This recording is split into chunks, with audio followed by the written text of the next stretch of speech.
Hey everyone, how's it going? My name is Jackson Geffen, I'm Lindsay Salkeld. I'm Natalie Amazati. and we are here on behalf of the SCC498 class in Chapman Radio. And today, on our series of alumni interviews, we are interviewing Amy Magsam. Amy, how are you doing? I'm doing great. Thanks for having me. Thanks for coming on. Amy, do you mind introducing yourself to the audience? Talk about your major and minor during your time at Chapman. What class were you in terms of graduation, and some of the extracurriculars that you were involved with at Chapman? Yeah, so I was a double major at Chapman. I studied dance performance. I got a BFA in dance performance, and then I also studied SCC, got my BFA or BA in that. I was also co-president of the Team Shaka hip hop crew. I was also a member of Chapman Dance Alliance, and I'm trying to think of what else. Chair for Delta Oh, Gamma as right. well. Delta Gamma, obviously. I was the director of interfraternal activities for Delta Gamma sorority. And I think that about covers it. Awesome. So we have a little bit of a different perspective here with you because I know that you are working, trying to dance professionally right now. Everybody else that we've interviewed for this project has been more so maybe pursuing a career like in the marketing, communication, PR route. So we thought this would be an interesting one, just to hear about in any way that the School of Comm might have influenced what you're doing now. So can you just maybe give us like a brief intro into what your like day to day looks like and what kind of work you're doing at the moment? Yeah, so when I first graduated in 2022, I actually started working for a dance competition in their office as an office associate. So I was working Monday through Friday, total like office gig, just doing kind of more administrative work. So I really liked that because I was still in the dance world, but also still doing something outside of dance separately, working on other skills. I was doing a lot of communicating with clients and a lot of almost sales type stuff and getting just a lot of experience in a different role. And then I discontinued that job and I started teaching dance again. But uh, as an independent contractor, I've had to use a lot of my skills from SCC into my self promotion of being a professional dancer and a professional choreographer.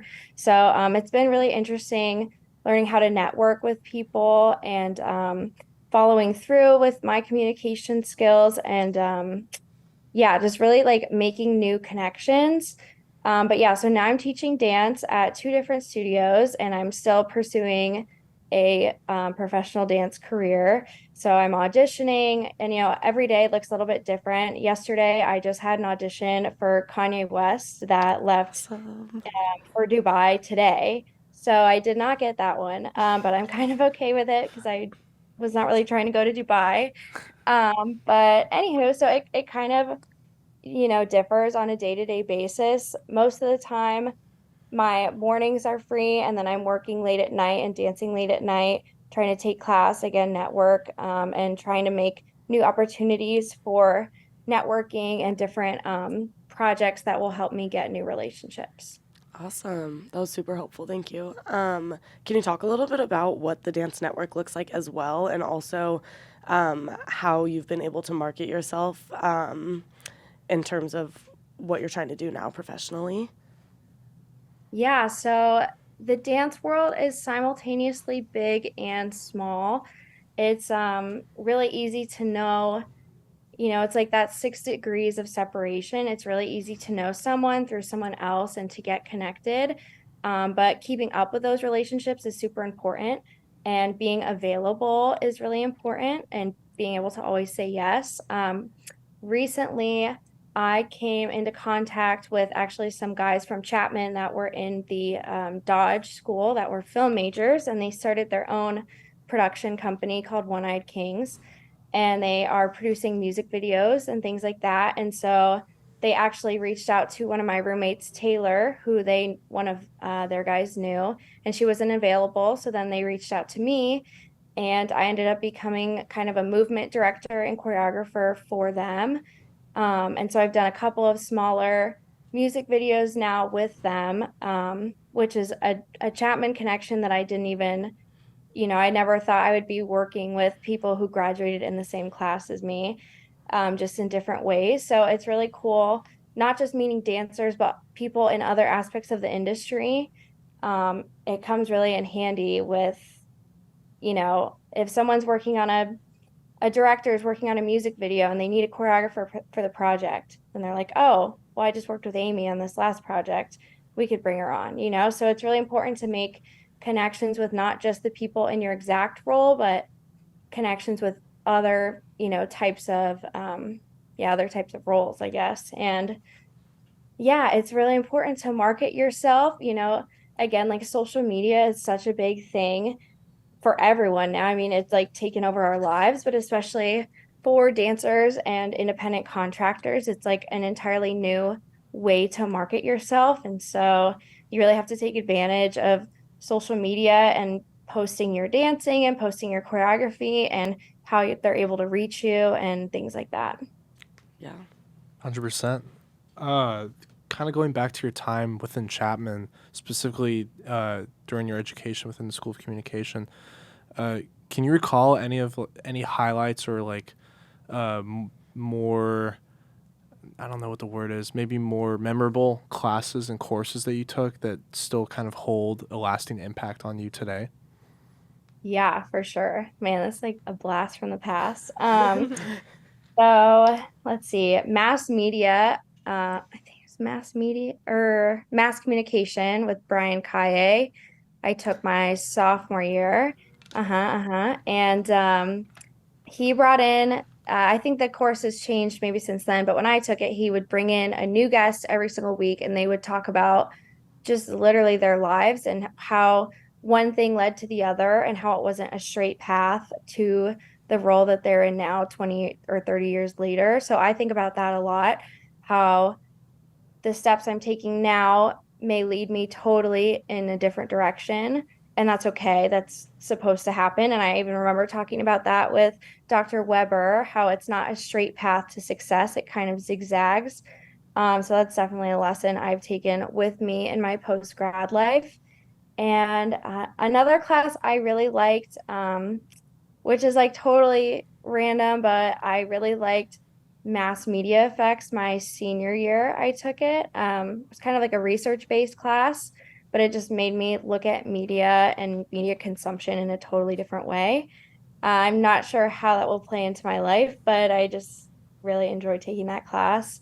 Another one that's come in really handy is business and professional comm, just with the practice interviews and resume building and cover letters and things like that. With applying to jobs post grad, it is so helpful to have all of those things ready and to know how to take on stuff like that so that you're not fish out of water, like don't know what you're doing. Yeah, totally. Even just backtracking a little more, can you also talk about how you decided to pursue a degree in the School of Comm? Because I look back and I remember the reason I went SCC is because you had told me all about the program, and I'd heard about it from you, and I was like, oh, that sounds like right up my alley, exactly what I'm interested in. But how was that coming into that program for you, and how did you decide to get there? Yeah. So I knew I wanted to double major when I came to Chapman because I came for the dance program, but I knew that I wanted to have um, a backup plan of sorts. I wanted to have just another, in case of emergency, something to fall back on. And this, I knew I wanted something in communication, but what I really liked about the SCC degree was that it had that business experience sprinkled in there and that marketing and all of those other concepts sprinkled into the communication major. And it is such a diverse major that I felt like I could do so much with it. And I'm really happy I did it because even now, as I'm dancing, I'm still looking on the job search for maybe another job as more of a personal assistant role or something in social media or something like that. Because I really did enjoy that side of the School of Comm, or I mean, not even that side of the School of Comm, but really just I enjoyed having something completely separate from dance where I get to use the skills that I learned from the School of Comm and the SCC major. So yeah, I didn't know a lot about it when I joined it, and I actually kind of panicked when I first started it. I was like, I don't know if this is the right major for me, and I was really on the fence about it. But once I got deeper into the coursework, I really loved my teachers and my classes, and it was just the perfect fit. Yeah, I agree. The program really does like grow with you as you kind of come into it, and I feel like like aligning with what you're saying, Dr. Weber likes to reassure us that like it's okay to not have like your exact plan mapped out. But the School of Comm and like pursuing a liberal arts degree allows you to like get the skills that you need to be able to enter the real world confidently, be able to be flexible with things you're doing, regardless what industry you're pursuing. So I feel like that's something that's really special about the School of Comm here. 100%.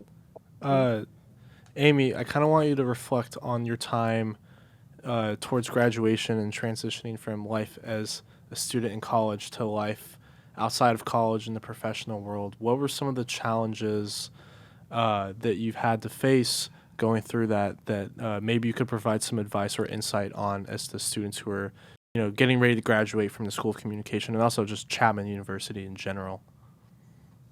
Yeah, for sure. It was not gonna lie, it was a tough transition. Just going from being surrounded by friends in a place that I lived for 4 years to, I moved straight to LA. So a totally new area, bigger city. And I had expectations and yeah, certain expectations and certain ideas of what I thought my life would look like immediately following graduation, and that was just not realistic. So I think visualizing more realistically what exactly, like literally planning out exactly what you're going to do when you graduate is really helpful. I had like theoretical ideas, but when I went to play them out, it was a little bit different than I anticipated. So I think just being very realistic and giving yourself time and grace to figure it out. Um, it's easy to get caught up in the feeling of everyone around me is doing stuff. I have to do stuff. Go, go, go, especially in California or in LA or wherever you're living after you graduate. It's so easy to compare and get swept up in all of that.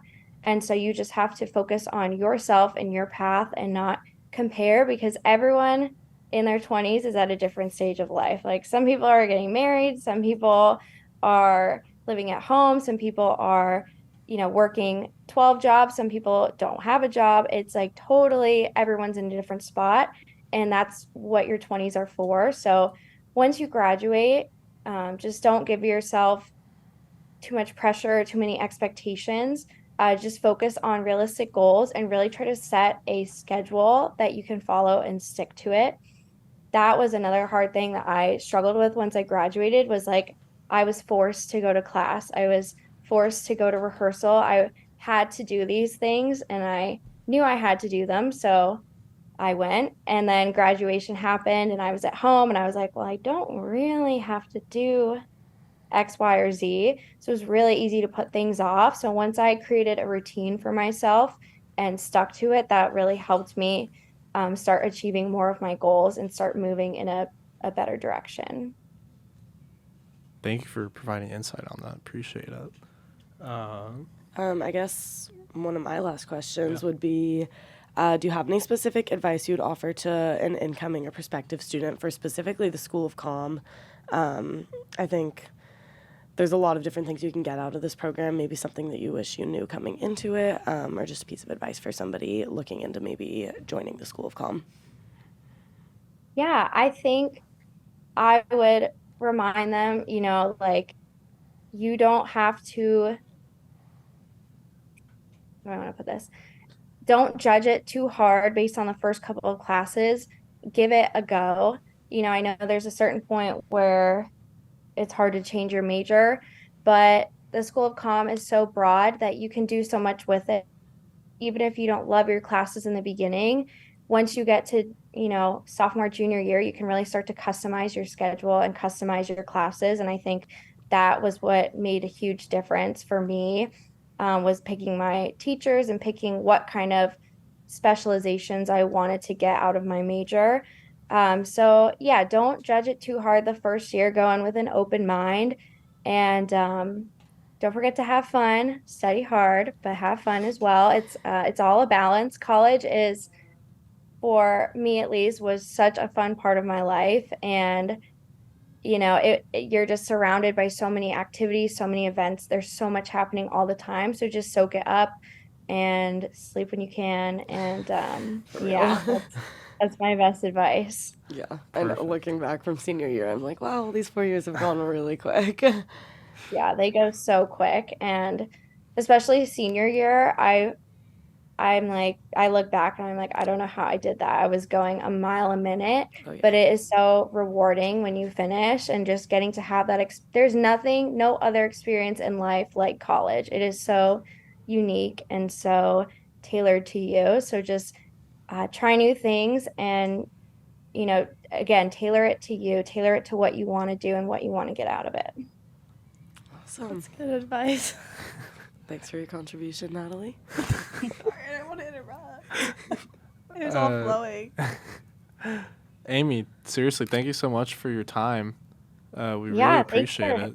And, thanks for having me. Yeah, and Yeah, that was great insight. Thank you. Super helpful information. So Yeah. really appreciative that you were able to meet with us. Yeah, I hope. Sorry, I was like half asleep when you called, so hopefully everything is coherent. No, that was awesome. That was really good information grandma for us. now. for our listeners tuned into this right now, be sure to check out some of the other interviews that we have done in this alumni interview series. And thank you all for listening. Thank you. Thank you. Thank you.